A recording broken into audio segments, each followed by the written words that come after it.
네, 오늘은 초자연적인 기도의 역사라는 제목으로 하나님의 말씀을 증거하도록 하겠습니다. 코로나19 사태로 전 세계가 정말 어려운 상황을 통과해 가고 있는 것이 사실입니다.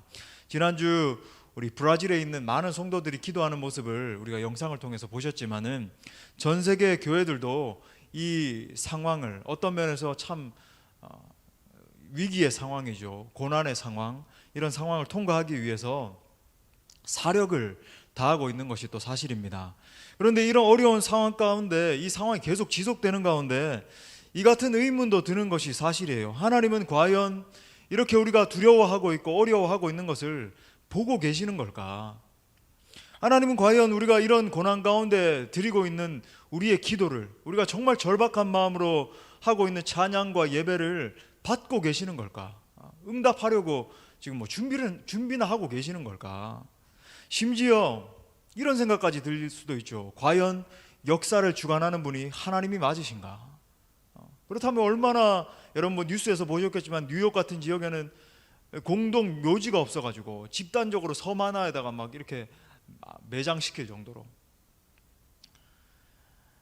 왜냐하면요, 응답이 더디 이루어지는 것처럼 보이기 때문입니다. 답답한 거예요. 우리 인간적인 마음에 하나님 대체 뭘 하고 계시는가? 아무런 일도 일어나지 않는 것처럼 보이는 거예요. 마치 이 같은 전염병의 상황 가운데서 역사의 흥망성쇠가 역사를 좌우하는 것이 하나님이 아니라 의료진이라든지 과학자들이라든지 이런 사람에게 이 역사가 쥐어져 있는 것처럼 느껴지기도 하는 겁니다. 마치 이신론자들이 주장하는 것처럼 하나님 우리를 창조하신 다음에 저 멀리에 계시면서 우리가 잘하는지 한번 팔짱 끼고 한번 지켜보는 이런 식으로 막 느껴지는 거죠. 여러분, 과연 하나님은 고통당하고 있는 우리를 보고 계시는가? 과연 하나님이 우리의 기도를 들으시고 응답하시는 것이 맞는 것인가? 오늘 본문 말씀에서도 교회에 큰 환란이 닥쳐온 것을 우리가 볼 수 있습니다. 헤로드 왕이 자기 손을 들어서 예루살렘을 핍박하기 시작했다라고 이야기해요. 손을 들었다라고 하는 것은 자기의 가진 권력을 사용하기 시작했다는 겁니다. 그죠? 적극적으로 자기의 수단을 사용해서 교회를 핍박하기 시작한 거예요. 먼저 누구를 죽였습니까? 야고보를 죽였잖아요. 여러분 잘 아시는 것처럼 그 위에 바로 2절, 3절 이렇게 이어지죠.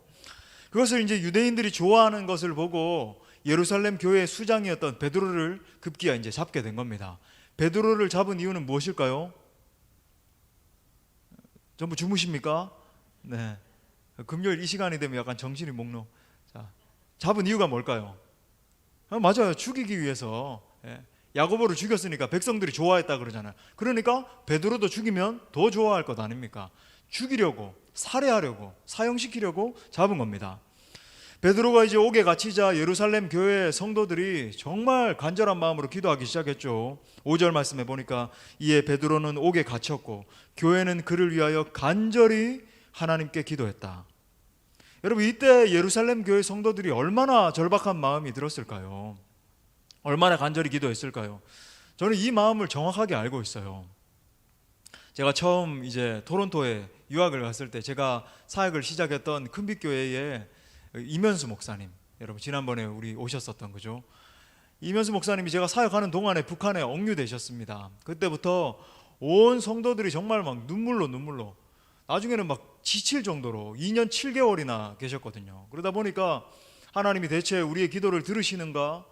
그리고 막 들려오는 소식, 한 9개월 있다가 사형 온도가 내려지고 사형 집행되기 전까지 종신 노동으로 이렇게 하면서 교화시켜야 된다라고 그런 형이 벌어지고, 심지어 전 세계 언론이 보는 앞에서 완전히 죄인의 모습으로 나오고, 거기에 이제 담임 목회자셨으니까 우리는 성도들의 입장에서, 그리고 부교육자들의 입장에서 얼마나 이게 참 황망하기도 하고 너무나 이게 마음이 어려워요. 정말 온 교회가 2년 7개월 동안 진짜 눈물 바다였다고 해도 과언이 아닐 정도로 그렇게 기도를 했습니다. 저도 청년부를 담당을 하면서 청년들을 모아놓고 주일 저녁이면은 이제 다 같이 가지 않고 물론 이제 다른 믿음이 많이 없는 청년들은 돌아갔지만 정말 마음은 산 그런 청년들하고 막 늦게까지 그렇게 기도를 했어요. 하나님 은혜를 베풀어 달라고 막 기도를 했습니다만, 그렇게 이제 예루살렘 교회 성도들도 온 마음을 다해서 정말 절박한 마음으로 그렇게 기도를 했을 겁니다. 그리고 이제 그 기도의 응답으로 베드로가 감옥에서 나오게 된 거예요. 자, 그런데 여기서 이제 흥미로운 점이 있습니다. 우리가 이제 주목해야 되는 점인데, 그렇게 이제 성도들의 간절한 기도로 말미암아 하나님의 역사로 이제 베드로가 나오게 됐는데, 정작 당사자들은, 사람들은 그걸 알아보지 못했다라고 하는 거예요. 여러분, 먼저 베드로 자신이 몰랐습니다. 9절 말씀해 보세요. 베드로가 나와서 따라갈새 천사가 하는 것이 생시인 줄 알지 못하고 환상을 보는가 아니라, 그러니까 이게 실제로 자기에게 일어난 일이라고 하는 것을 알지 못했다라고 하는 거예요. 인식하지 못했다라고 하는 겁니다. 또 두 번째로는요, 기도를 하고 있던 당사자들도 믿지를 못했습니다. 한번 보세요. 오늘 읽지 않았지만 15절 16절 말씀 눈으로 보세요. 준비했죠. 그들이 말하되 내가 미쳤다 하나. 베드로가 와서 이제 막 이렇게 문을 두드린 거죠. 여자아이는 힘써 말하되 참말이라 하니 그들이 말하되 그러면 그의 천사라 하더라. 베드로가 문 두드리기를 그치지 아니하니 그들이 문을 열어 베드로를 보고 놀랐다는, 기절초풍하는 거죠. 그러니까 여러분, 이런 겁니다. 우리가 정말 기도를 하는데 기도에 응답이 되면 하나님 진짜 응답을 하셨나? 여러분, 우리 진짜 그런 믿음으로 찬양하잖아요. 예수 우리 왕이여 이곳에 오소서. 여러분, 정말 예수님이 이곳 가운데 오시길 원하는 마음으로 찬양하시잖아요. 그죠? 근데 여러분 그러잖아요. 예수님이 진짜 오신 겁니다. 문을 열고 뒤에서 예수님이 들어오시는 거예요. 사람들이 보고 기절초풍하는 거예요. 그렇게 찬양하고 예수님 오시옵소서, 예수님 임재하여 주시옵소서 그렇게 이야기하면서 실제 응답이 되니까 믿지 못하는 겁니다. 놀라는 거예요. 여러분, 세 번째로 베드로를 지키던 군인들도 몰랐습니다. 18절에 보십시오. 날이 새매 군인들은 베드로가 어떻게 되었는지 알지 못하여 적지 않게 소동하니. 정말 자신들의 눈에 보기에도 기가 막힌 일이 일어난 거예요. 당시 최고의 권력을 가지고 있던 로마 정권이니까 허술하진 않았을 거예요. 그죠?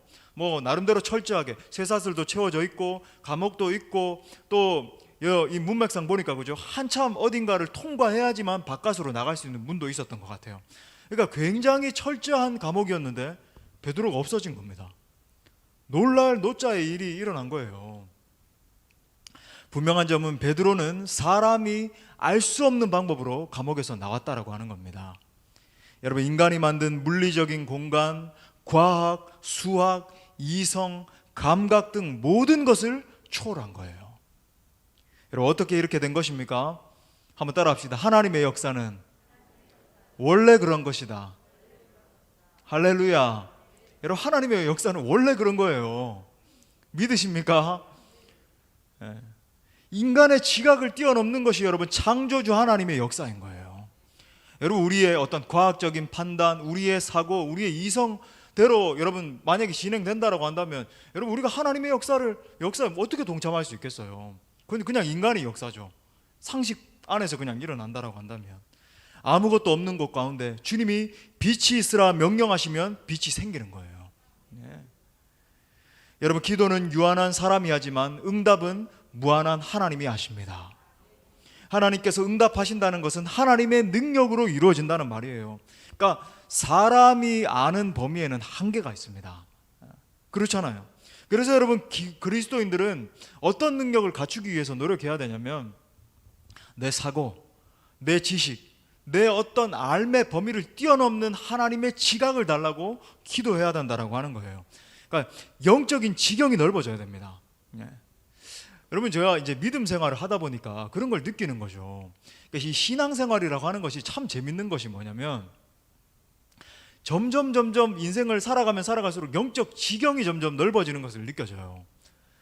그러니까 예전에는 내가 알던 하나님이 요만큼 역사하시는, 그 정도로 역사하시는 하나님인 줄 알았던 겁니다.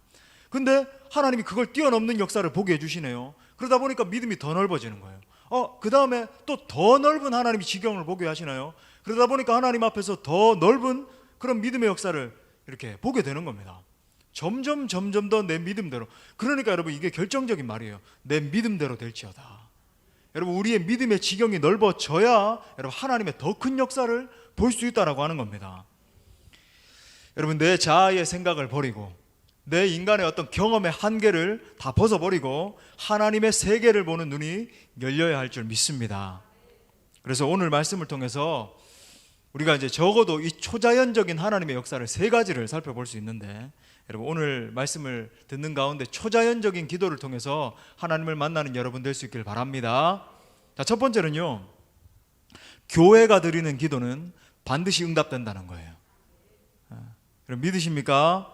6절 말씀 한번 보세요. 헤롯이 잡아내려고 하는 그 전날 밤에 베드로가 두 군인 틈에서 두 쇠사슬에 매어 누워 자는데 파수꾼들이 문 밖에서 옥을 지켰다, 이렇게 이야기를 합니다. 자, 여러분 오늘 사건이 보니까 언제 일어난 사건이죠? 헤롯이 베드로를 그 백성들 가운데서 끌어내려고 하는 그런 전날 밤이었습니다. 그러니까 여기서 말하는 헤롯이 백성들 가운데서 이렇게 끌어내려고 했다, 바로 그 전날 밤이다 라고 하는 것이 무슨 뜻인가? 바로 그 다음 날이면 베드로를 죽이려던 참이었다는 거예요. 야고보와 같이 죽이려던 참이었다는 겁니다. 여러분 보세요, 우리가 기도를 하다가 실망할 때가 있습니다. 기도를 하다가 실망이 들 때가 있어요. 생각한 때가 되었는데 응답이 없는 거죠.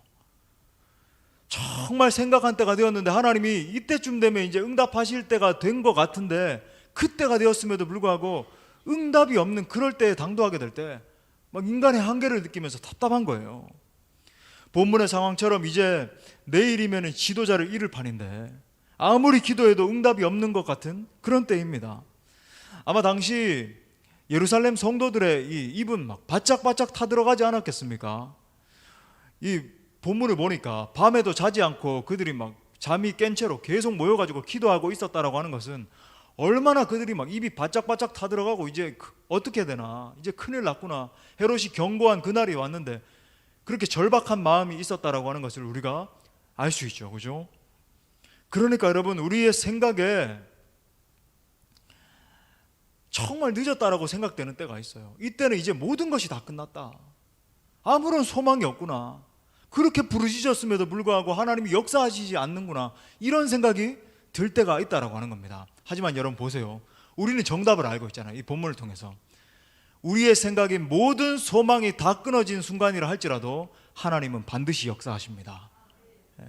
반드시 역사하세요. 여러분 성도들이 베드로를 위해서 얼마나 간절히 기도했습니까? 그렇게 기도를 했는데 석방되려면 이미 석방됐어야 됩니다. 그런데 그런 기도가 무색하게도 다음 날이면 이제 사형 집행이 탕도되게 되는 거예요. 이제 베드로는 꼼짝없이 죽겠다라고 생각했습니다. 또 어떤 성도들은 심지어 기도는 하고 있었지만 마음속에서 좀 정리를 하고 있던 그런 성도들도 있었을 거예요. 아, 이제 끝났다, 이제 마음에 정리를 하자. 그러나 여러분 하나님은 마지막 날 밤에 역사하셨습니다. 예, 극한의 순간에 역사하셨어요. 여러분 우리 예수님께서 우리 기도를 하라고 당부하시면서 기도를 하되 낭망치 말아야 될 것을 말씀하셨어요. 왜 그런가? 여러분 누가복음 18장 1절 말씀 우리 다 같이 한번 읽겠습니다. 시작. 예수께서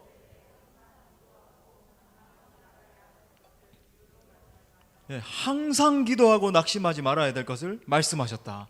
여러분 왜 기도하면서 낙심하지 말아야 되는가? 적어도 두 가지 이유가 있습니다. 하나는요, 기도를 들으시는 분이 언제나 신실하신 하나님이시기 때문에 그렇습니다. 여러분 우리가 믿는 하나님은 선하신 분이십니다. 신실하신 분이세요. 그 말이 뭐냐면 우리 인간은 신실하지 않잖아요. 그러다 보니까 자꾸 하나님에 대해서 오해를 하는 거죠. 마치 우리 인간처럼 신실하지 않게 반응하실까 봐, 내가 기도했음에도 불구하고 응답하시지 않을까 봐. 물론 우리가 기도한 그 방향 그대로 응답하시지 않을 수도 있죠. 하나님은 언제나 더 좋은 것을 주시기 원하시니까. 하지만 하나님은 역사를 나타내시는 분이거든요, 기도하는 자를 통해서. 여러분 우리의 성품과 다르다라고 해서 여러분 하나님에 대해서 오해하지 마십시오. 하나님은 신실하신 분이십니다. 다른 하나는 뭐냐면요, 하나님의 때가 있기 때문이에요. 우리 한번 따라합시다. 하나님의 때가 있다. 여러분 시간에는 크로노스적인 시간이 있고 카이로스적인 시간이 있습니다. 여기 크로노스의 시간은요, 일상적으로 흘러가는 삶의 시간을 이야기해요. 우리가 일상을 살아가잖아요. 열심히 일도 하고. 여러분 근데 이 카이로스적인 시간이 뭐냐면 하나님께서 갑자기 그 어떤 크로노스적인 시간에 개입을 하셔서 그 크로노스적인 시간이 결정적으로 변화되는 시간을 이야기하는 겁니다. 여러분 좀 복잡한가요? 일상적인 시간이 흘러가잖아요. 이걸 크로노스적인 시간이라 그래요. 뭐 일도 하고 빨래도 하고 밥도 먹고 일상적인 그런 삶이 흘러갑니다. 그런데 기도하는 가운데 갑자기 하나님이 우리의 인생 가운데 개입하셔서, 아니면 역사 가운데 개입하셔서 그분의 뜻을 확연하게 나타내시는 그런 시간이 있다라고 하는 거예요. 그것을 카이로스적인 시간이 임했다라고 이야기를 해요. 여러분, 이때는요, 인간의 의지가 아니라 하나님의 의지가 절대적으로 작용하는 시간입니다. 여러분, 하나님이 움직이시면 막을 자가 없어요.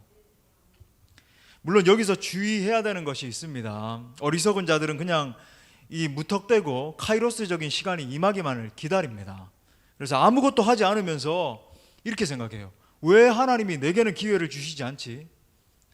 그냥 가만히 있으면서 시간만 때우면서 핸드폰이나 하루 종일 보고 유튜브나 클릭하고 있고 게임이나 하고 있고 시간 때우면서 왜 하나님은 내게는 기회를 주시지 않는가? 왜 하나님은 나는 저 사람처럼 사용해 주시지 않는가?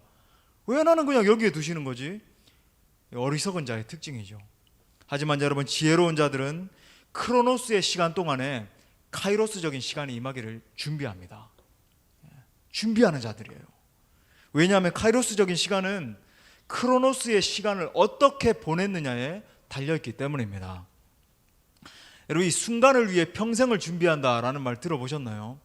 예, 뭐 책으로도 발간되고 굉장히 유명한 말이잖아요. 순간을 위해서 평생을 준비한다. 우리 청년들은 꼭 기억하십시오. 한번 따라합시다. 순간을 위해서 평생을 준비한다. 여러분, 우리가 올림픽에 출전하는 선수들 이렇게 보면 알 수 있잖아요.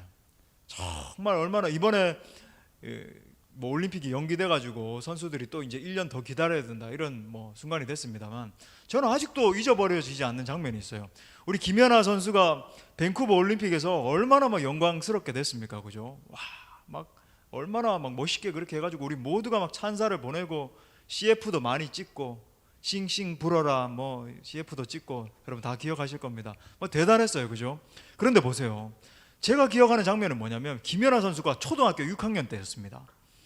얼마나 그 트리플 악셀을 연습을 하다가 이렇게 자꾸 엉덩방아 찍으면서 넘어지는데 너무너무 속상해하는 거예요. 그 6학년짜리가. 여러분, 우리 6학년 때 누가 그랬습니까? 그냥 뭐 되든 안 되든 뭐 내 인생 그냥 사는 거지, 뭐 엄마가 들어오라 그러면 그냥 그때 들어가는 거고, 그죠? 모래성이나 쌓고 있고 무너졌네 싸우고 짓듣고 우리 그러고 있었지. 누가. 근데 그 김연아 선수는 얼마나 준비를 한 거예요. 내가 막 그래서 트리플 악셀을 딱 했는데 실패를 한 겁니다. 넘어지니까 너무 속상해가지고 막 바닥을 막 치면서 막 우는 거예요, 펑펑. 여러분, 그 크로노스의 시간이 축적이 됐을 때, 여러분 어느 순간에 폭발적으로 사람들에게 드러나게 되는 거죠. 예. 우리 믿음의 시선으로 바라보면 하나님께 붙들림 받는 겁니다. 여러분, 요셉을 보십시오. 정말 억울한 기간 동안에 이 광야의 생활이죠. 이 13년이라고 하는 숨이 콱콱 막히는 시간을 보내게 되잖아요. 억울하기 짝이 없고, 여러분 일반 사람 같았으면요, 나 왜 억울하게 여기에 뒀냐고, 왜 내가 이렇게 억울하게 감옥까지 오게 됐냐고 한숨 쉬면서 그렇게 시간을 낭비했지 않겠습니까? 하지만 여러분 보십시오. 그는 철저하게 그 13년의 기간 동안에 준비한 겁니다. 크로노스의 시간 동안에 준비한 거예요. 그러니까 카이로스적인 하나님의 시간이 임했을 때에 애굽의 총리로 등극하게 된 거죠. 하나님의 지혜가 임하니까 여러분, 그 어려운 상황 가운데 7년 동안 풍요할 때에 여러분 축적해놨다가 나머지 동안에 정말로 이 애굽 땅을 그리고 더 부유하게 만들잖아요. 오히려 그 기근의 시간 동안에 다른 나라에서 와서 애굽의 그 비법을 배우고 애굽에서 꺼서 가고, 그렇게 해서 더 부강한 나라로 만들어버리는, 여러분 그 능력이 언제 임했을까요? 국무총리가 되었을 때에 그렇게 됐을까요? 여러분 그렇지 않아요. 13년의 시간 동안 준비했기 때문입니다.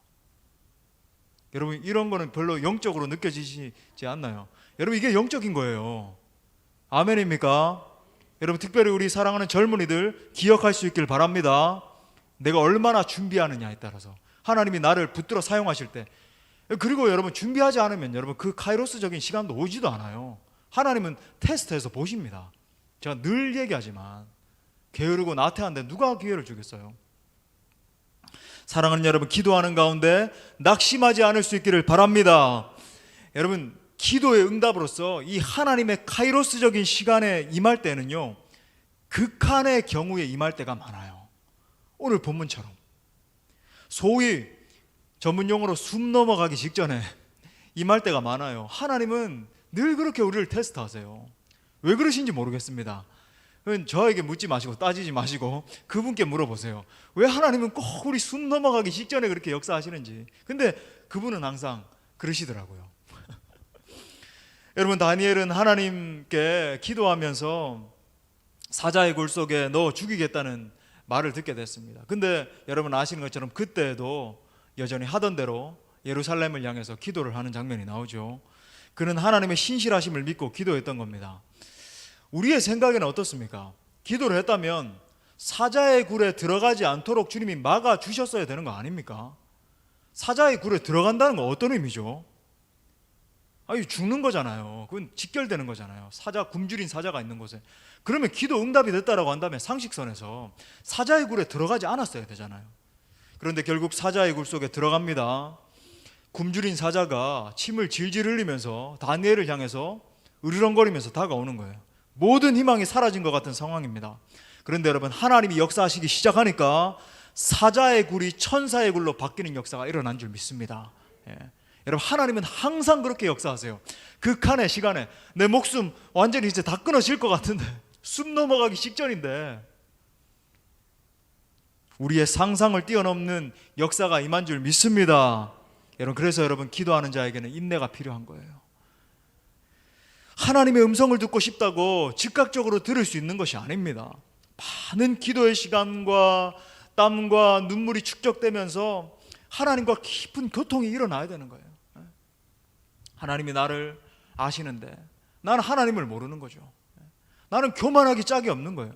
만약에 여러분, 우리가 쉽게 그냥 하나님이 응답해 주시고 그냥 뭐 하나님의 음성 들려주시고 날마다 뭐 그냥 그런다라고 한다면 우리가 얼마나 더 교만해지겠어요. 우리가 안 그래도 이렇게 자아가 강한데 내 자아대로 되지 않을 때 막 성질이 나고 내 고집 부리고 싶고 성령의 음성을 듣기 싫어하고 이렇게 돼야 된다라고 자기 주장하는 그 의지가 이렇게도 강한데, 하나님이 그냥 그래 이렇게 하자 저렇게 하자 하신다면 여러분, 우리가 얼마나 교만하겠어요. 여러분, 그리고 또 우리 뜻대로 그렇게 척각 이렇게 되면요, 우리 결국은 망합니다. 그게 망하는 길이에요. 교만한 백성은 망하게 되기 때문에.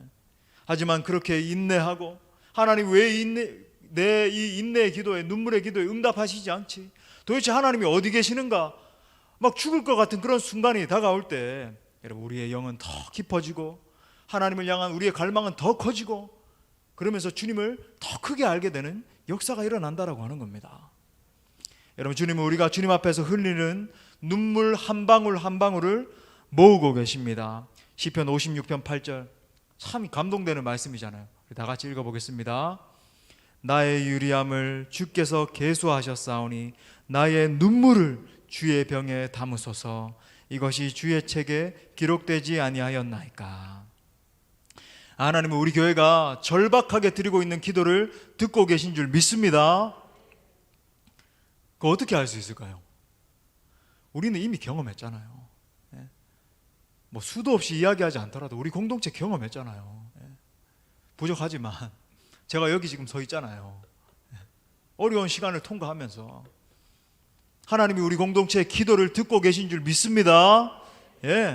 우리가 부르짖으며 기도할 때에 여러분, 그래서 절대 낭망하지 마십시오. 여러분, 모든 상황 가운데 주님이 반드시 뛰어나게 역사하실 겁니다. 아멘, 아멘. 두 번째는요, 한번 따라합시다. 기도 응답은 초자연적이다. 7절 말씀 보세요. 이렇게 말합니다. 호련히 주의 사자가 나타나매 옥중에 광채가 빛나며 또 베드로의 옆구리를 쳐 깨워 이르되 급히 일어나라니 쇠사슬이 그 손에서 벗어지더라. 또 10절에 또 보세요. 10절. 이에 첫째와 둘째 파수를 지나 시내로 통한 쇠문에 이르니 문이 뭐라 그래요? 저절로 열렸다. 저절로 열렸다. 여러분 보세요. 베드로는 일어날 수 없는 방법으로 석방되게 됐어요. 도저히 우리 인간의 상상을 뛰어넘는, 일어날 수 없는 방법입니다. 보십시오. 베드로는 완전히 이 간수들에게 쇠사슬에 꽁꽁 묶인 그런 상태였습니다. 그렇잖아요. 그런데 여러분 보십시오. 알 수 없는 방법으로 갑자기 황당하게도 쇠사슬이 풀려져 버렸어요. 그 누가 그렇게 하겠습니까? 뭐 마술사 데이비드 카퍼필드, 여러분 그런 사람도 전부 속이는 거예요. 근데 그 로마의 감옥에 있던 쇠사슬이 풀려져 버렸어요. 여러분 지금 말씀에 나오니까 제가 왜 이렇게 설명드리냐면 뭐 당연하게 일어났겠지. 하나님 역사하시니까 뭐 그런 일도 일어났겠지. 근데 우리 현실적으로 생각을 해보자고요. 쇠사슬이 갑자기 이렇게 풀려졌다니까요. 그러면 이렇게 해야 돼. 헐 대박. 우리 젊은이들처럼 그런 일이 일어났어. 또 더 놀라운 건 뭐냐면 감옥의 쇠문이 그냥 저절로 열려져 버렸어요. 헐 대박. 사람의 능력으로는 여러분 불가능한 일이 일어나게 된 것입니다. 그런데 여러분 보세요. 제가 여러분에게 영적 통찰력을 드리고자 하는 부분이 있습니다. 또 다른 전환점을 암시하는 문구가 있어요. 10절 하반절에 보니까 이렇게 말해요. 나와서 한 거리를 지나매 뭐라 그럽니까? 천사가 곧 떠나더라. 여러분 지금 천사가 곧 떠나니라 라고 하는 구절이 암시해주는 사실이 하나 있어요. 그건 뭐냐면 우리가 신앙생활을 할 때, 우리가 신앙의 이 여정을 걸어갈 때에 자연적인 역사와 초자연적인 역사가 공존한다는 겁니다. 여러분 이게 중요한 거예요. 자연적인 역사와 초자연적인 역사는 늘 공존합니다. 제가 이거 중요한 걸 왜 중요하냐면 여러분에게 설명을 드릴 거예요. 여러분 우리가 평소에는 자연적인 역사 가운데 살아가요. 평소에는 자연적 역사 가운데 살아갑니다. 여러분 이 시기에는요 마치 하나님이 우리의 삶 가운데 개입하시지 않는 것처럼 느껴질 수도 있어요. 심지어 여러분 말씀 묵상하고 새벽 기도 나오고 한다고 날마다 막 하나님의 임재를 느끼고 막 날마다 막 눈물이 쏟아지고 날마다 감격하고 그러십니까? 그렇지 않잖아요. 예. 그냥 어떨 때는 그냥 뭐 아무 그런 거 없이도 그냥 오늘 감사합니다. 그냥 그러면서 살아가고 열심히 또 힘들지만은 막 이렇게 고군분투하면서 우리의 삶을 살아내고 그래야 될 때가 많잖아요. 평범한 일상을 살아가는 거죠. 뭐 전심으로 주님 앞에 나와서 예배도 드리고 또 열심히 일하고 밥하고 빨래하고 공부도 하고 운동도 하고 뭐 그러면서 살아갑니다. 이때는 그저 이제 자연적인 역사 가운데 살아가면서 주어진 자리 가운데서 하나님의 일을 감당하는 거예요. 하지만 여러분 분명한 사실은 우리가 믿는 하나님은 초자연적인 분이십니다. 여러분 하나님이 갑자기 상황에 개입하실 때가 있어요. 그러니까 자연적인 상황 가운데 역사하신 가운데 살아가다가 갑자기 하나님이 초자연적으로 개입하실 때가 있습니다. 초자연적인 하나님이 개입하시면 초자연적인 역사가 일어나요. 예. 그러므로 여러분 기도 응답에 대한 그분의 응답은 우리의 상상을 초월해서 일어납니다. 그러니까 우리가 하나님의 때에 우리가 상상하지도 못한 방법으로 여러분 기도 응답이 열려지게 돼요. 하나님의 때에 정말 생각지도 못한 사람을 만나게 됩니다. 하나님의 때에 생각지도 못한 기적이 일어나요. 우리의 삶에 막 문이 열려지는 역사가 일어나고 하나님께서 하시면 여러분 불가능이란 없습니다. 이것이 여러분 바로 초자연적인 하나님의 역사들이에요. 근데 제가 이 말씀을 왜 드리는가? 우리가 인식해야 되는 것은 하나님의 역사는 자연적인 역사와 초자연적인 역사가 공존한다는 거예요. 우리의 일상에서 역사하시는 하나님은 또 동시에 우리의 상상을 뛰어넘어서 역사하실 때가 있다라고 하는 겁니다. 또 하나님의 초자연적인 역사가 지속되다가 오늘 본문과 같이 자연적인 역사의 때로 갑자기 전환될 때가 있다라고 하는 거예요. 그럼 뭐죠? 10절에 보니까 천사가 곧 떠나더라. 초자연적인 역사가 막 일어나요. 옥문빗장이 열려지는 역사가 일어나고 쇠사슬이 풀어지고 막 정신없이 따라가는데 이게 꿈인지 생신지 초자연적인 역사가 막 일어나다가 갑자기 천사가 떠나가더라. 그때부터는 누가 일해야 될까요? 베드로가 직접 이성을 차리고 그때부터는 움직여야 되는 거예요. 하나님이 강권적인 역사로 끌어내셨다라고 한다면 그때부터는 뭐 하나님 계속 뭐 초자연적인 역사로 이루어지겠지, 하나님이 이끌어 가시겠지, 그게 아니라 그때부터는 이제 내가 할 수 있는 것은 내가 할 수 없는 걸 하나님이 다 하셨으니까 내가 할 수 있는 걸 그때부터 하는 겁니다. 이성을 바짝 차리고 내가 지금 어디로 가야 되는가? 기도하고 있는 교회로 돌아가야 되겠다. 가는 거죠. 여러분 우리가 정말 붙들어야 되는 참된 영성은 무엇입니까? 양극단을 경계해야 된다라고 하는 거예요. 어떤 이들은 하나님의 이 자연적인 역사를 거부하고 초자연적인 역사만 사모하는 이들이 있습니다.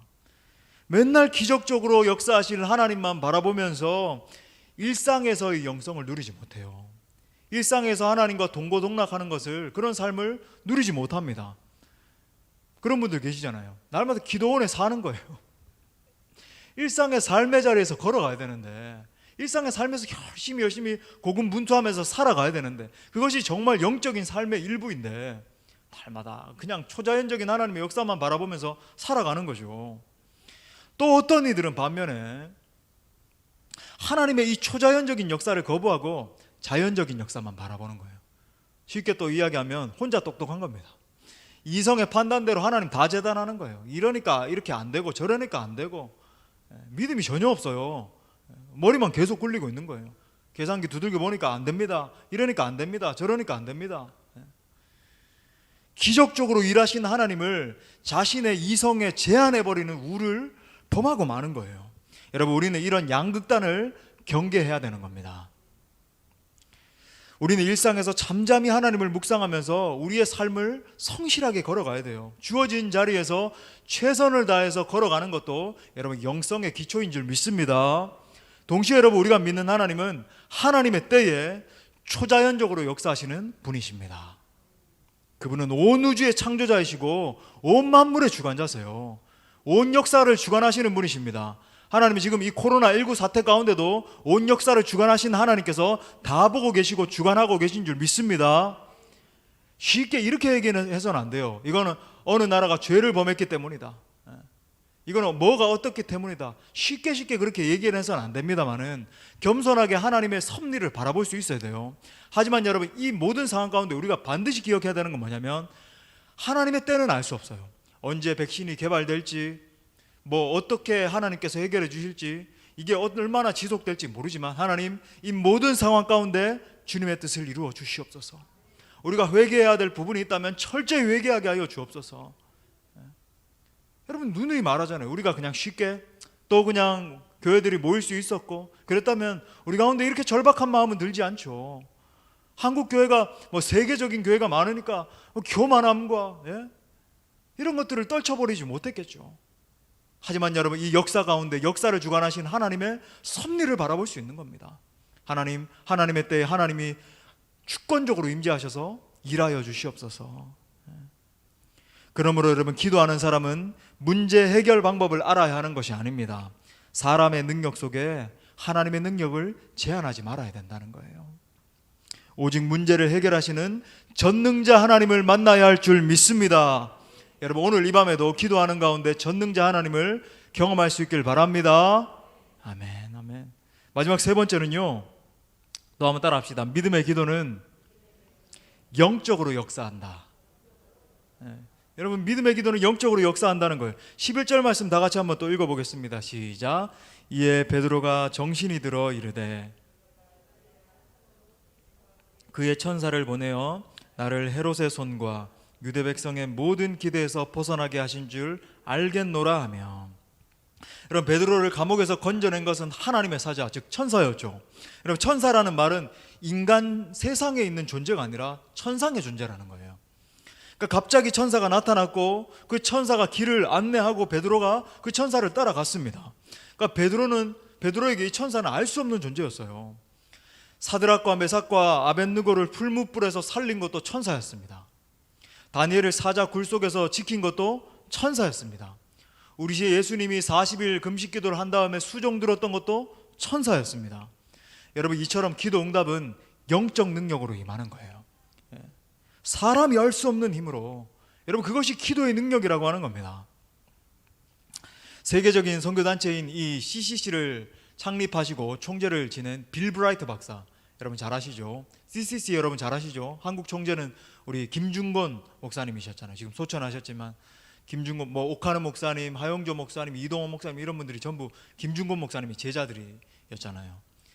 그 세계 전체 리더인 이 빌 브라이트 목사님이 지금 소천하셨지만 생전에 살아계실 때 뛰어난 기독교 리더로서 수많은 하나님의 역사를 행했고, 또 뭐 전 세계에 있는 수많은 청년들을 하나님의 사람으로 그렇게 세웠습니다.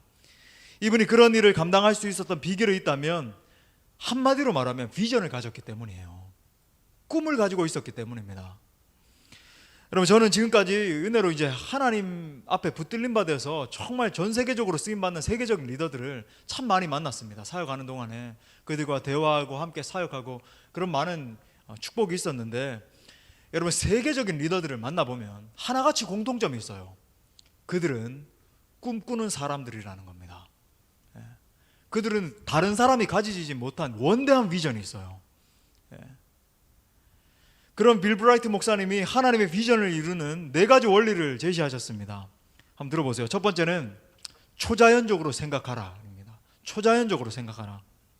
그러니까 하나님 앞에서 꾸는 꿈이 내 자신의 수준이어서는 안 된다는 거예요. 초자연적인 꿈을 꾸라.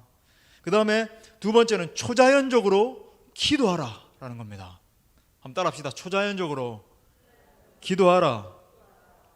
내 생각에 하나님을 제한해서는 안 되고 내 생각보다 크신 그 하나님 앞에 초자연적으로 기도하기 시작하는 거예요. 하나님, 이 모든 상황 가운데 뛰어나게 역사하실 줄 믿습니다. 3번째로 또 따라할 거예요. 초자연적으로 계획하라. 계획을 할 때 내가 가진 분량이 아니라 내가 할 수 있는 능력만큼이 아니라 그걸 뛰어넘게 계획하는 거예요. 초자연적인 하나님의 분량만큼 계획하는 겁니다. 4번째로 하나님으로부터 오는 위대한 일들을 기대하라는 거예요. 또 한번 따라합시다. 위대한 일들을 기대하라. 위대하신 그 하나님이 주실 그 위대한 일을 꿈꾸면서 기대하는 겁니다. 저는요, 뭐 어떻게 된 영문이지 정말 어린 시절부터 꿈이 있었어요. 저에게는 정말 놀라운 어떤 원대한 꿈이 있었어요. 그건 뭐냐면 저 어릴 때부터 진짜 꼬마 때부터 이렇게 기도했습니다. 하나님, 제가 전 세계와 열방을 다니면서 주님의 복음을 선포케 하여 주옵소서. 저는 정말 어릴 때부터 늘 그렇게 뭐 청년 때부터가 아니라 완전히 어릴 때부터 하나님, 저는 날마다 전 세계와 열방이었어요. 전 세계와 열방을 다니면서 주님의 복음을 선포케 하여 주옵소서. 전 세계와 열방을 다니면서 주님의 영광을 찬양하게 하시고 복음을 선포케 하여 주옵소서. 제가 왜 영어 교육을 전공을 하고 왜 유학을 가고 그랬는지 아십니까? 저는 뭐 스펙을 쌓기 위해서 간 게 아니에요. 저의 목표는 하나였습니다. 하나님, 제가 전 세계적으로 쓰임받고 싶은데 준비되고 싶습니다. 저를 보내주십시오. 돈 한 푼 없고 백도 없고 아무것도 없고 그랬던 제가 하나님, 저를 보내달라고, 사용해달라고 사용해 주시되 한 번밖에 없는 인생 전 세계와 열방을 향해서 주님의 복음을 선포케 하여 주옵소서. 저는 날마다 그렇게 기도했어요. 그렇게 이야기를 하니까 지금 여러분 말씀드리면 아는 그 유명한 목사님이 제 비전을 이렇게 들으시고는, 제가 청년 때 일입니다. 같이 식사 자리에서 그렇게 말을 했더니 그 목사님이 그 비전을 들으시고는, 제가 청년 때니까 전도사도 아니고 그냥 청년 때, 형제님, 그 비전 그냥 비전이 아니라고, 범상치 않은 비전이라고 생각해보라고. 다른 사람들한테 그런 비전 말하는 거 들어본 적 있냐고. 그건 분명히 하나님이 주신 엄청난 비전이니까, 그러니까 당부를 하더라고요. 형제님, 이제부터 다니면서 그 비전을 숨기지 말고 많은 사람들과 공유하십시오. 사람들에게 이야기하십시오. 그렇게 이야기를 하더라고요. 그래서 그 말을 기억하고 그때부터 제가 이야기를 했을까요? 그때부터는 이야기하지 않았습니다. 제가 하나님 앞에 기도해서, 하나님, 하나님의 때를 주옵소서. 제가 이 비전을 이야기할 수 있는 때를 주시옵소서. 제가 어느 시점부터 이야기하기 시작한 거예요. 감동이 없으십니까? 여러분, 우리 비전센터 건축도 마찬가지입니다. 여러분, 우리가 현실만 생각하고 우리가 가진 어떤 분량만, 우리의 능력만 생각했다면 여러분 시작도 하지 못했어요. 그런데 여러분, 지금 하나님이 이루어가고 계신 걸 보세요. 여러분, 초월적인 하나님을 바라보고 시작했기 때문에 초월적인 하나님이 초월적인 방법으로 그분의 때에 반드시 이루실 줄을 믿습니다. 여러분, 거기에만 그치는 것이 아니라 하나님이 그 모든 역사를 쓰게 하신 다음에 수많은 영혼들을 붙여주셔서 전 세계와 열방을 향한 하나님의 꿈을 성취하실 줄 믿습니다. 말씀의 결론을 맺겠어요. 사랑하는 여러분, 위기의 때는 어떤 면에서 영적인 기회입니다. 여러분, 이 시간조차도 정말 우리가 눈물 흘리고 있고 참 이렇게 교회들이 신음하고 있고, 아니 뭐 열방이 다 신음하고 있는데, 이때에도요, 우리의 생각 가운데 우리의 판단에 갇혀서 재단하지 말고 하나님의 생각만큼 잘할 수 있는 기회로 만드십시오. 여러분, 먼저 교회의 기도에 반드시 응답하시는 하나님을 신뢰할 수 있길 바랍니다. 또한 우리의 일상에서 경험한 하나님은 그때에, 그의 때에 초자연적인 방법으로 일하시는 분임을 바라볼 수 있길 바랍니다. 나아가 사람의 생각보다 크신 하나님을 믿음으로 바라보면서 오늘 이 밤에도 우리가 새벽에 기도할 때에도, 주일에 모일 때도, 가정교회에서 모일 때에도 여러분 그렇게 기도할 수 있기를 바랍니다. 아무쪼록 유한한 우리가 기도하기 시작할 때에 무한하신 하나님께서, 전능하신 하나님, 초월적인 그 하나님께서 크신 은혜를 베풀어 주실 줄 믿습니다. 아멘. 말씀을 주신 좋으신 하나님께 영광의 박수.